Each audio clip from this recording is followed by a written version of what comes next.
You're listening to Sister Stargazers, celestial and terrestrial observations and advice from two real-life sisters. Welcome, fellow stargazers. Your sisters are here in the house. Hi, Jude. Hey, Sarah. How's it going?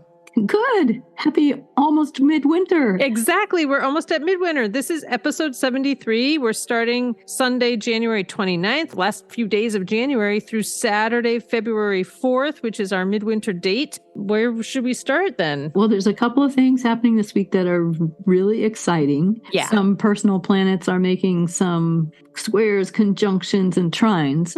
So we can start on Sunday with the moon in Taurus, which is great for making time for being stable, secure, kind of consolidating everything.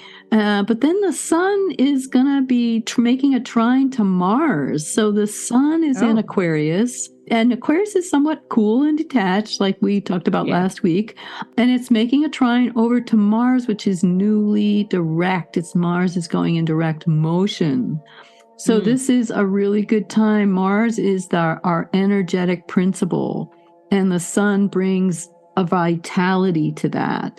So these are both intellectual signs: Aquarius, where the sun is; Gemini, where Mars is. So there might be a reboot to our thinking, or a way of doing something, a methodology, insights about best approaches. On the mental level, we're raring to go. Yeah. The next aspect that's happening the same day, which is really exciting, which feeds into this, is Mercury trines Uranus, which was also in orb last week, but today, Sunday the 29th, it's exact.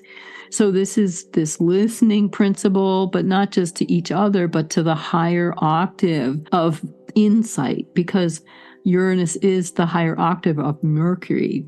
Okay. So we're getting some insight here, and we might have been getting insights all leading up to this time, because the approach of an aspect is sometimes more powerful than the exact day that it happened. Yeah, the momentum. Yes. So Mercury trine Uranus is exact on Sunday the 29th.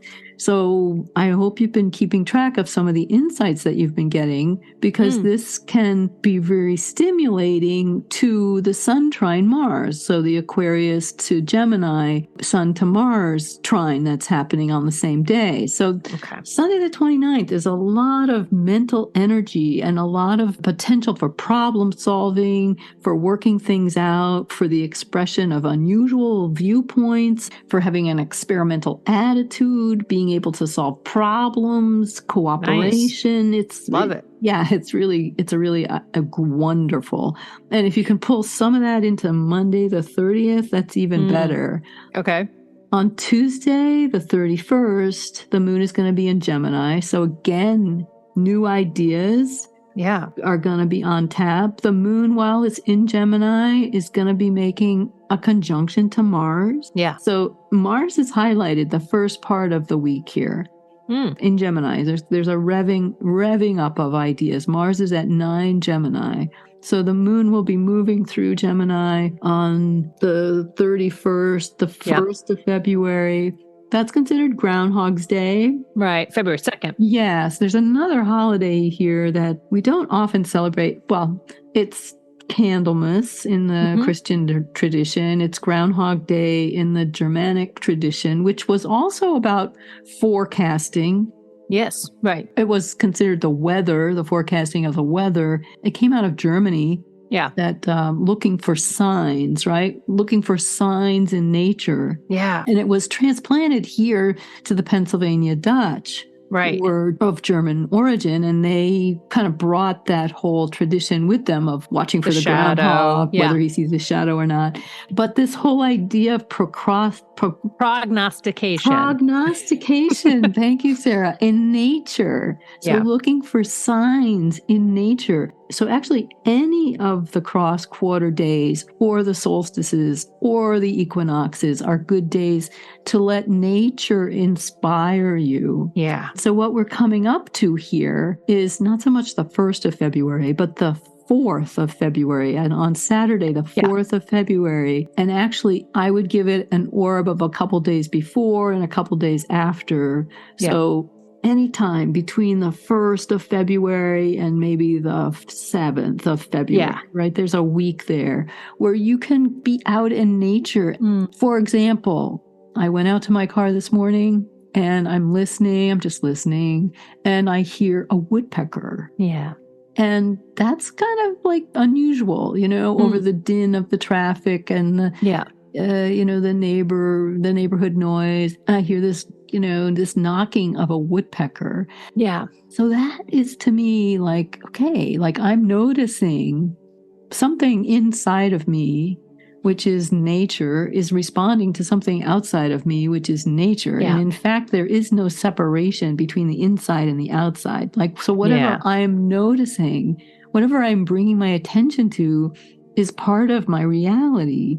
So then what does woodpecker mean? Like what does that bird symbolize? And maybe for you, it's something else. It could be an earthworm, or it could be an animal, or it could be a tree leaf that you find that is unusual. Where did this leaf in my driveway come from? Yeah, the ice patterns on the windshield where you're like, okay, I got to warm the car up. But meanwhile, you're sitting there watching the ice patterns and how they've all the frost has all woven together, and the intricacies of the ice crystals. That just gives me a moment of zen. Yes. While I'm waiting for the car to heat up. Yeah, well, there you go. Like the whole idea of water and crystals. Yes. And, like energy. So there is something around this time of year and any of these cross-quarter days, which opens up a kind of a window for us. And it's always available to us, but it's especially available at these times. Yeah. So as we move through the first week in February, we have the moon in Cancer. It's concentrating on our home and our family life. We're taking on activities that nurture ourselves and our loved ones. On February 3rd, Friday, the sun will square Uranus. So this is going to cause a bit of consternation, maybe because the sun in Aquarius, cool, detached, scientific, very left brain, right? Very logical, very linear, is going to be squaring Uranus in Taurus, which is much more right-brained. Taurus is ruled by Venus. Venus is all about attraction and what we love, what we don't love, what we value. Uranus over there in Taurus is making that square back to the sun. So Uranus is at 14 degrees. Sun is at 14 degrees. This might be echoing a little bit of conflict between, what is good for the collective, what is good for the individual, what is right. There might be echoes back to the Saturn-Uranus square that happened all of last year, in and out of phase. And that is separated now. But the sun moving into Uranus might be bringing up, what is the proper path? Do I follow what I love, or do I hold to what is good for the collective, or do I work with something that is really good for me, or do I try to please somebody else, you know? Yeah. So there's a lot of that coming up, and there's a lot of restlessness around those kinds of ideas or situations.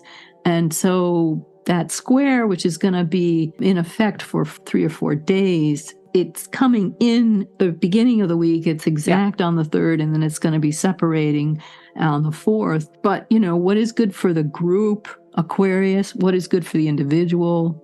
Do the things that I love, is there any room for me in the collective? Yeah. For what I do, how can I contribute? Maybe you're getting a sense that your contributions may not be valued. Yeah. And that kind of dynamic will lead into the full moon that's coming up on the 5th. Okay. Yeah. The other piece of this is Venus square Mars, which is happening on Saturday, February 4th. So Venus square Mars is exact at 10:28 p.m. Eastern time, so it's late in the day. Yeah. However, what we know of these aspects is as they approach, there's a bit of momentum, there's a bit of strength as they begin to close in on each other. So this square from Venus to Mars is a war of words is possible. Mm-hmm. Venus has changed signs last week. She moved into Pisces. So she's at 3 degrees Pisces as the week opens. Mars is at 9 degrees Gemini. So there's a bit of, it's kind of like there might be a bit of tension, a bit of combativeness. Venus is like luxuriating in feeling. Mars is luxuriating in mental, verbal tirades. He's very sharp in Gemini. It's a great aspect for a lawyer because it's anybody that wants to debate, that won't stop. That's probably a Mars and Gemini signature.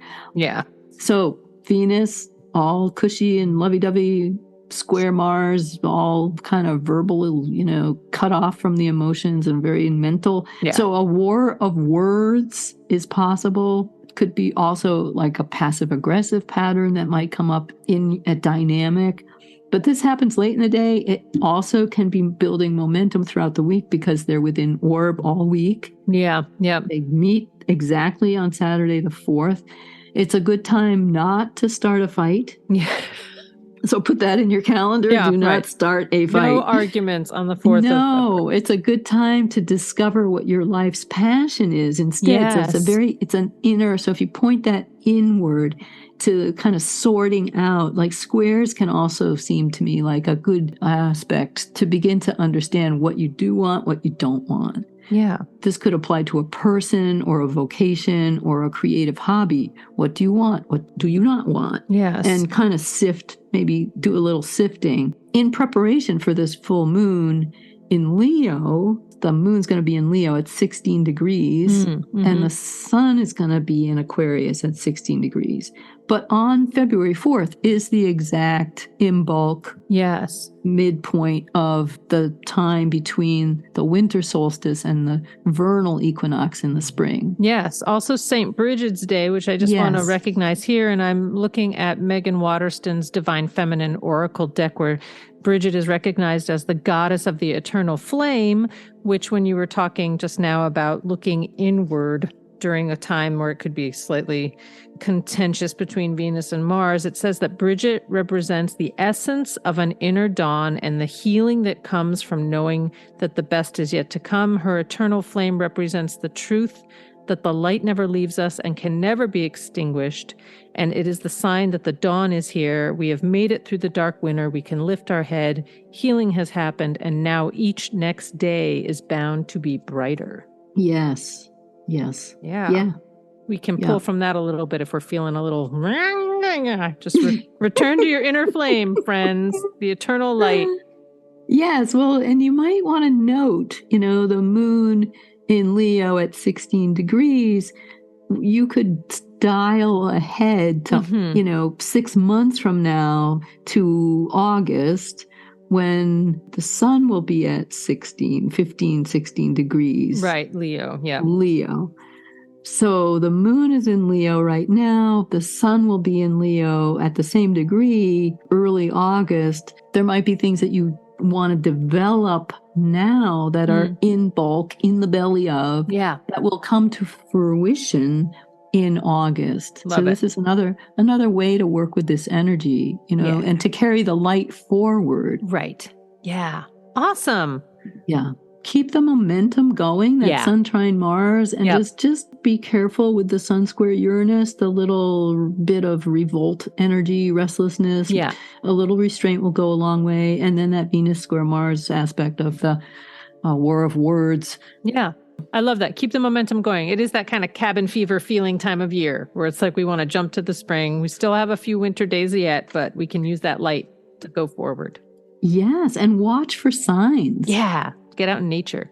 Fantastic. Well, thanks, Jude. Yeah, thank you, Sarah. Listeners, you can reach us via email. We love hearing from you at connect@sisterstargazers.com. And don't forget, Monday night, 7 p.m. Eastern. You can listen anywhere in the world to WMPG.org. It's 90.9 FM. It's our local community radio station where we have our half-hour call-in astrology show, a deep dive of an aspect of the week. Thanks. I'm looking forward to the midwinter. Yeah. We should have like a midwinter broadcast. Maybe. Light some candles. Light is coming. That's right. Thanks, Jude. All right. Thank you, everyone. Thank you, Sarah. Have fun. Bye. Bye for now. Thanks for listening to Sister Stargazers. Let us know what worked for you this week. Find us on Facebook and post a comment at Sister Stargazers.